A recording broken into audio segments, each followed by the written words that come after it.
33 days until this election, and Governor Mike Pence joins us on the phone post the vice presidential debate. Good morning to you, Governor. Thank you for joining us.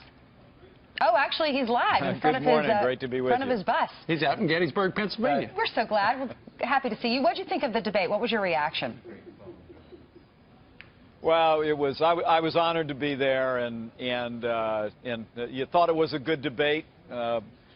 Some people think I won, but from where I sat, I think Donald Trump won. I think Donald Trump's vision to make America great again really carried the day, and to be able to be there representing him, telling about his vision, talking about the policies that are really going to turn this country around was a great honor for me. I got a question for you about the debate.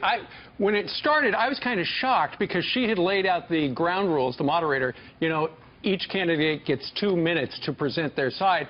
But during your first 2 minutes, you got Governor Kane interrupting, and then he interrupted you 70 other times. Were you as surprised as a lot of people were that he was doing that?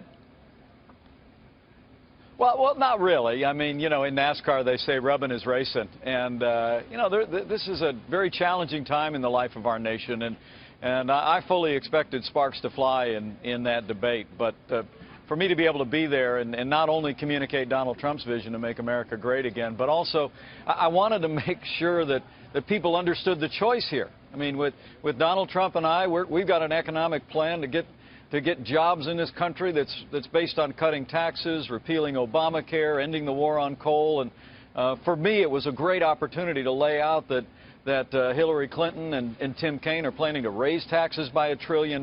They want to expand Obamacare, continue the war on American energy.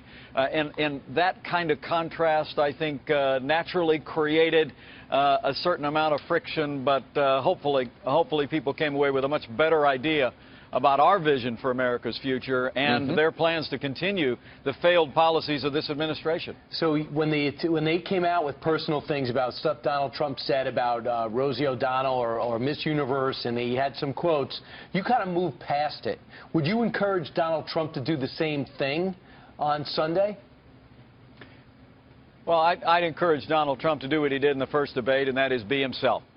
Speak from his mind and speak from his heart, and I know he's going to do that. Son, I know he'll be ready for this coming Sunday night. I remember that Commander-in-Chief forum that he did such an outstanding job in a few weeks ago. He really does a great job, particularly in a town hall setting. I think the reason why you see these enormous crowds rallying around Donald Trump, enormous crowds yesterday out west, is because he's made a real connection with everyday Americans. And so my advice to him for Sunday night is what it was before the last debate, and that is go out, be yourself, and share that vision for how we're going to make America great again. And he'll have another great night. Governor, Hillary Clinton has been out on the campaign trail. She's been talking about how great Obamacare is, despite, you know, premiums going up and forcing people to be a part of this and people not being able to keep their doctor. Bill Clinton was on the campaign trail, and he was saying just the opposite of his wife about Obamacare. Listen to this, and we'll get your reaction. So you've got this crazy system where all of a sudden 25 million more people have health care, and then the people are out there busting it sometimes 60 hours a week, wind up with their premiums doubled and their coverage cut in half. It's the craziest thing in the world. What was your reaction? Well, sometimes with the Clintons, even the truth happens. And Bill Clinton said what millions of Americans have known for years, and that is we need to repeal Obamacare lock, stock, and barrel. Donald Trump and I are committed to doing that. We're committed to working to re-elect Republican leadership in the House and Senate that will start over with the kind of health care reform that focuses on lowering the cost of health insurance, not growing the size of government. But I mean, for Bill Clinton to point out that this is a crazy plan that has resulted in premiums skyrocketing around the country and people literally not being able to keep the insurance they like, not being able to keep the doctor they like, I think it represents an extraordinary moment of candor. But it's a great contribution to Donald Trump's message that we've got to repeal Obamacare, and we'll do that once he arrives in the Oval Office. Sure. Thanks, Mr. Clinton. The eyes of the nation are on Florida and South Carolina and Georgia as we look to this big hurricane making landfall. There's an item in Politico today, Governor, that says that Hillary Clinton's team is buying $63,000 worth of airtime on the Weather Channel to capitalize on all the people who will be tuning in. And it talks about how that could be a risky proposition given the dynamics of what happens. What do you think about that?